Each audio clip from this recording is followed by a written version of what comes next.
Hi guys, and welcome back to another video. So today I've been scrolling through Facebook just looking for something exciting to make a video about, and one of the things that came up was somebody on one of the Facebook groups that I post my videos on has pointed out that there is a version of the mountain course for Rfactor 2. So for those of you that aren't familiar, the mountain course is the Isle of Man TT track. And of course, I'm going to be doing something suitably bonkers by taking an Aston Martin GTE car around this track to see how fast I can complete a lap. Now, this is going to be my first lap around the mountain course, and to be honest, I don't expect to get anywhere close to the 16-minute 42 lap record that was set in the senior TT, but of course, I am going to be finding my way around this track, and I'm going to be seeing how fast I can get around in the Aston Martin GTE car. But before we get going, we are on the run up to Christmas now, and of course, I have set myself a target for Christmas, and that target is 150 subscribers. Thank you very much to everyone that's subscribed so far, and of course, if you do like the videos that I make,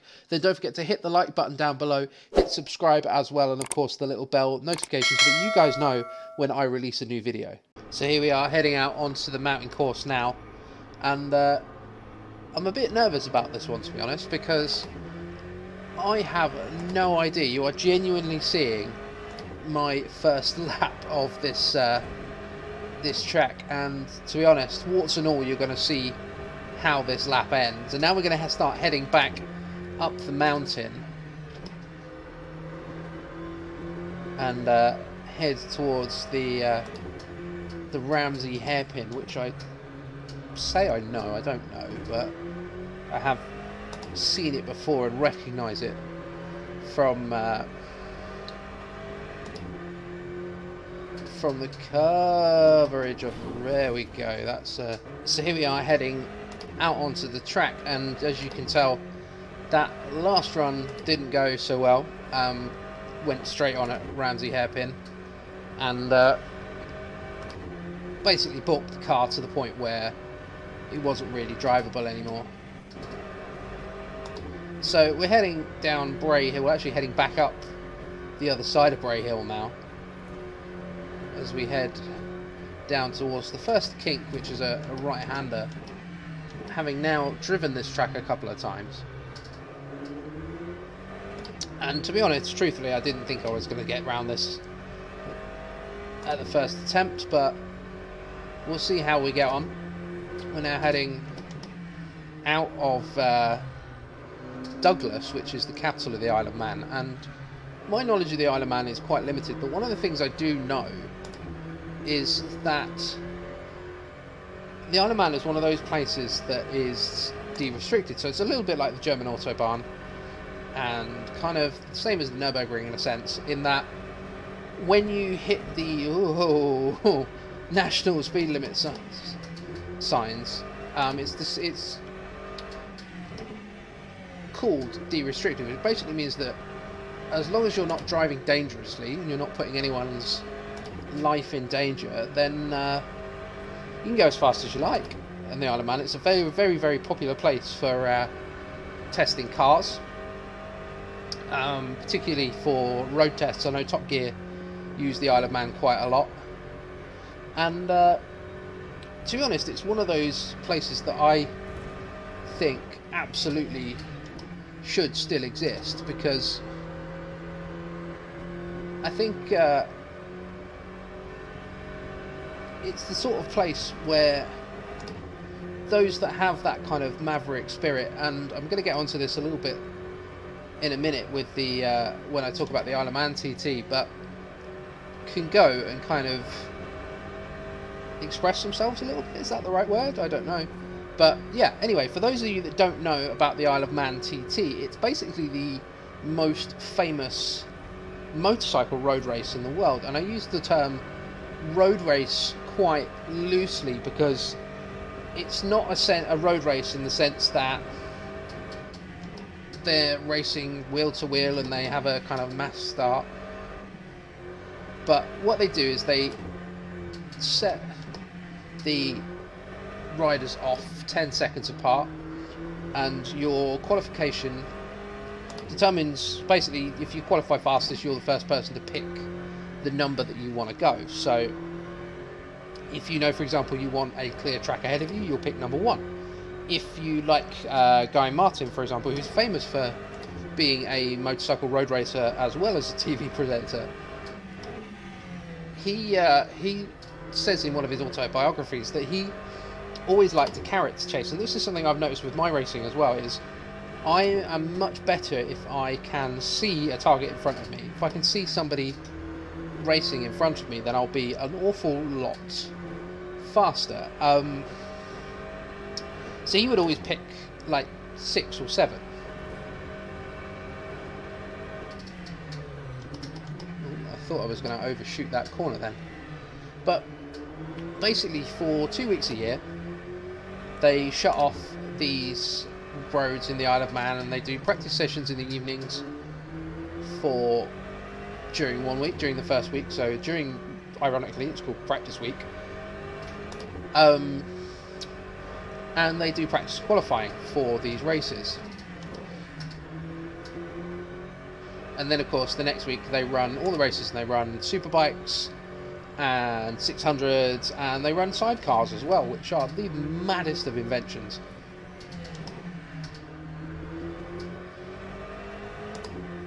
Can you imagine being a passenger in a sidecar? It's absolutely bonkers, because you have no control. Well, you've obviously aiding the pilot, should we say, in steering the bike and the sidecar, but at the same time, if that pilot points you at a wall, you have one choice, and that's to jump off, and that's about it, and that boggles my mind.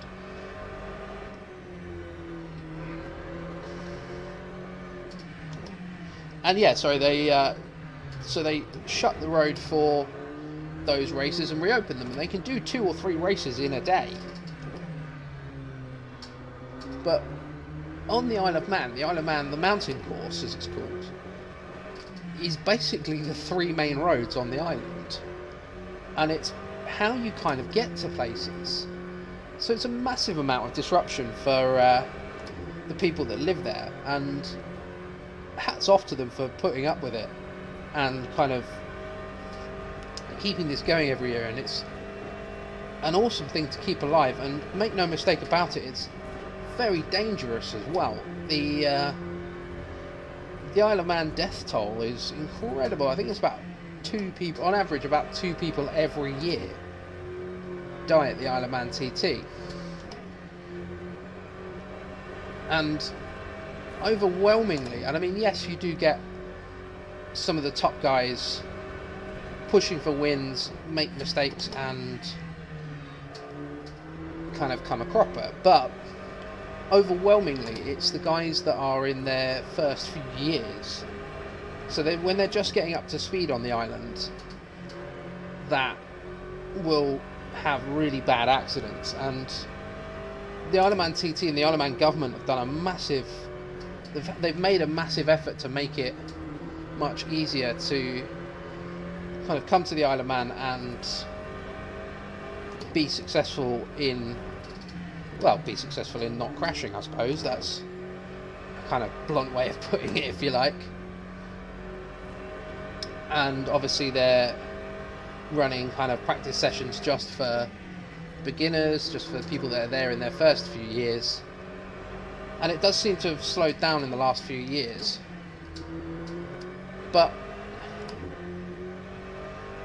the Isle of Man TT sits in that weird political space, like a bit like the Nordschleife, in that there's always going to be people who are very vocal, or people who are very vocally opposed to it, because of the fact that it is inherently quite dangerous. And there's always going to be calls for it to be sanitised and made safer. And as you can kind of see as I'm whipping through these roads, and again, I could be pushing a lot harder, but I do kind of want to get to the end as well.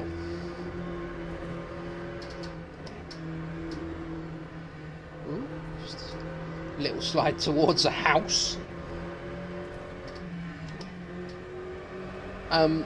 They do put padding on all of the lampposts and anything that the riders might possibly hit, but at the same time, I think the fact that it's inherently quite dangerous is one of the appeals of this place.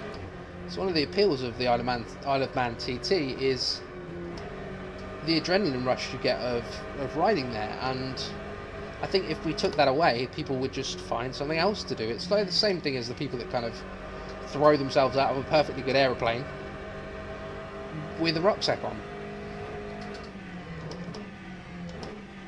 There we go. Here's the famous jump that you'll have seen. Oh, and I definitely that must have not done the underside of that car very, very good. That's the Aston Martin GTE car, all four wheels off the ground. You wouldn't see that in real life, trust me. But yeah, that jump you'll be kind of vaguely familiar with if you've seen any coverage of the TT. It's one of those places they like to put a television camera because it's quite spectacular. Because all the bikes jump over that little bridge there. So we're about 9 minutes in now, and we're about halfway around the lap, I think. We're still kind of heading around the bottom of the mountain. And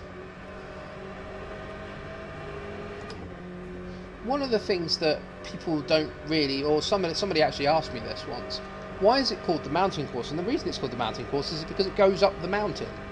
Snaefell, which is the highest mountain on the Isle of Man, is the mountain that the guys race across, and it kind of joins Ramsey and Douglas back together again. And you'll see that in a moment as we, I think we're definitely heading towards Ramsey now. I don't think this is Ramsey, but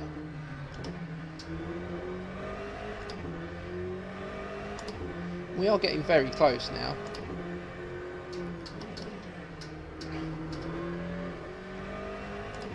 And another thing to consider is fuel, actually. I've got 8 gallons of fuel left, but I will have used a significant chunk of it by the time I get round. I definitely won't have enough to do another lap.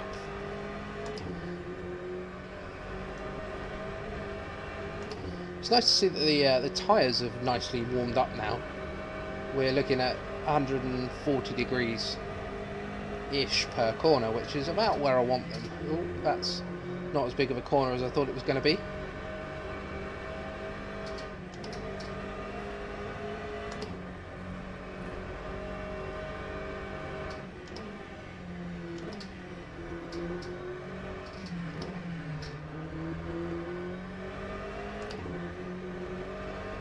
And to be honest, I think actually there have been some car runs around the Isle of Man. The one that I remember, somebody took a Subaru Impreza. That was, didn't think I was going to make it around that one. Took a Subaru Impreza around one year. I vaguely remember seeing some footage of that, and if I remember correctly, they didn't even get close. It was a bit of an exhibition run, but they didn't even get close to the motorbike record, which is 16 minutes 42. And I can't remember, it's in the 130s how fast that is in average speed, but one of the things that, there we go, we're now heading into Ramsey.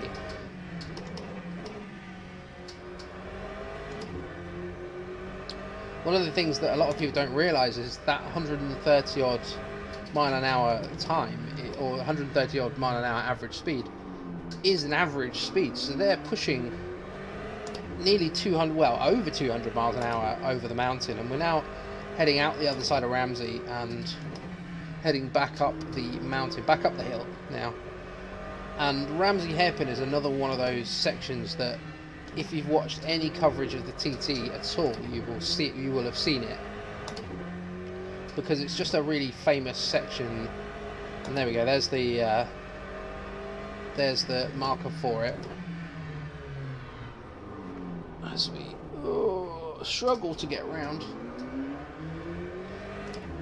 Now, I know there's another hairpin up here somewhere.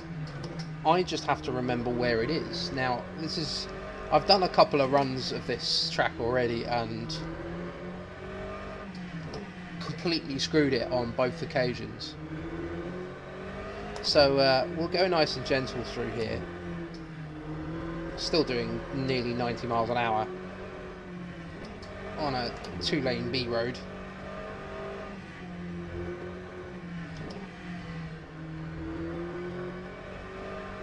I can really do with a co-driver with some pace notes. Here we go.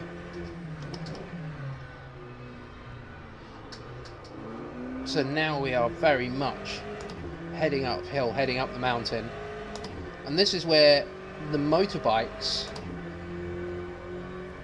are pretty much flat out through this entire section. I really don't know where I'm going, so I'm just going to pin it and hope, I think, through this section. We're going to go past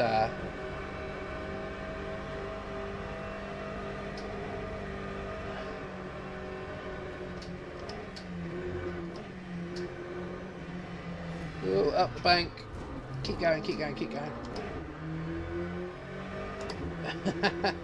Steering's very bent, but I think I can make it to the end now. As we head around the mountain, I just overcooked that corner a little bit.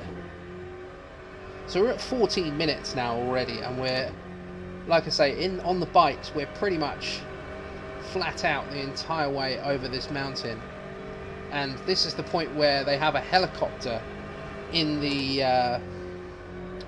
actual coverage of the TT that follows the bikes as they come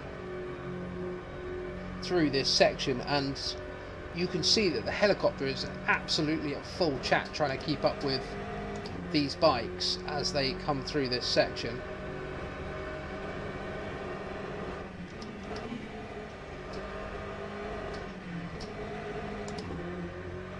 And I really don't know this section at all. I'm literally judging my speed on what I can see in front of me, and I'm really glad there's no traffic or anything like that coming up.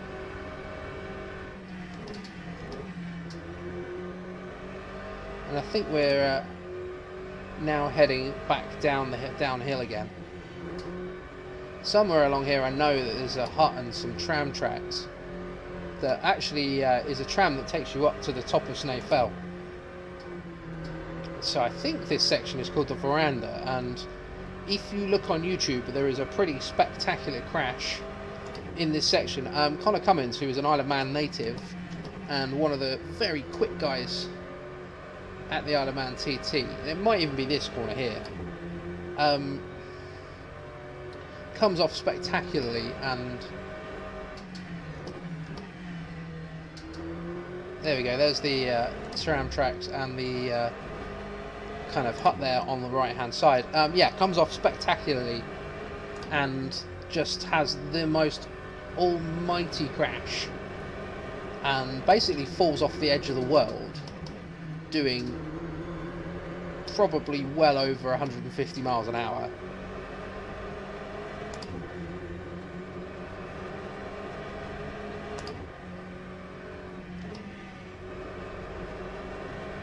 So there we go, we're now on the run down into Douglas.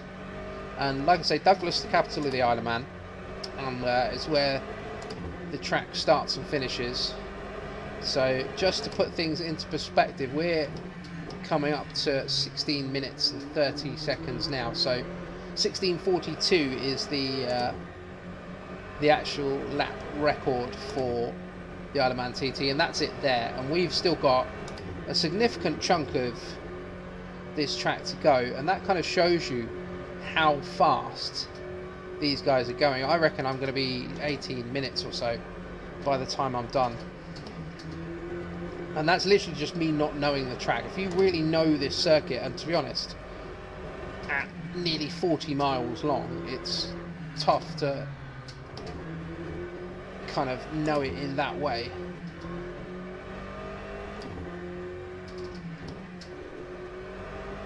But we are now heading definitely back downhill. So there we go, there's Craignabar, the one of the best places actually to watch the TT, I think. You can see the bikes all coming down the mountain and sort of basically heading straight for that bar, and then they obviously swing a right round towards Douglas. So just looking up ahead now, just trying to see, especially with slightly balked steering, what lies ahead. So there we go, there's 18 minutes. So again, not a spectacular run. I really don't know this track at all, and it was literally just a sighter for me, but we are getting towards the end of the lap now.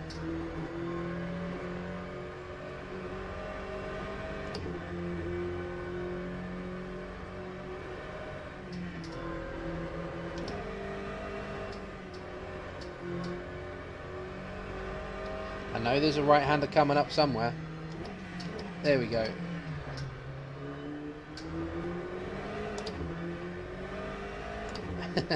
So yeah, my lifesaver has definitely been those red boards on the side of the track that kind of just tell you what's coming up. And it is almost like pace notes, but it would be lovely if I had a man shouting at me where I needed to go next. And this, I would almost liken this to rallying a little bit. In that it, there we go, there's a... Let's see how we get on. And I think even any car would struggle to get around there. But actually, I think this GTE car has borne up quite well, especially me sticking it in a wall. As we're now heading back up the hill. And there we go, that's the end of the lap. So that was a 19:26. Not a spectacular lap by any stretch of the imagination. But a lap of the Isle of Man TT course. And I actually think this Aston Martin GTE car bore up quite well. And I'd be very interested to see what kind of lap times are actually possible if you put the time into this track to learn it. So thank you very much for watching. Of course, do the fun YouTube stuff. Do the like, comment, subscribe. Hit the Amazon links in the description below as well. Don't forget that Amazon give me a little bit of money every time you buy something off one of those links, just to help keep the channel going. But for now, that's all I've got time for. So thank you very much and goodbye.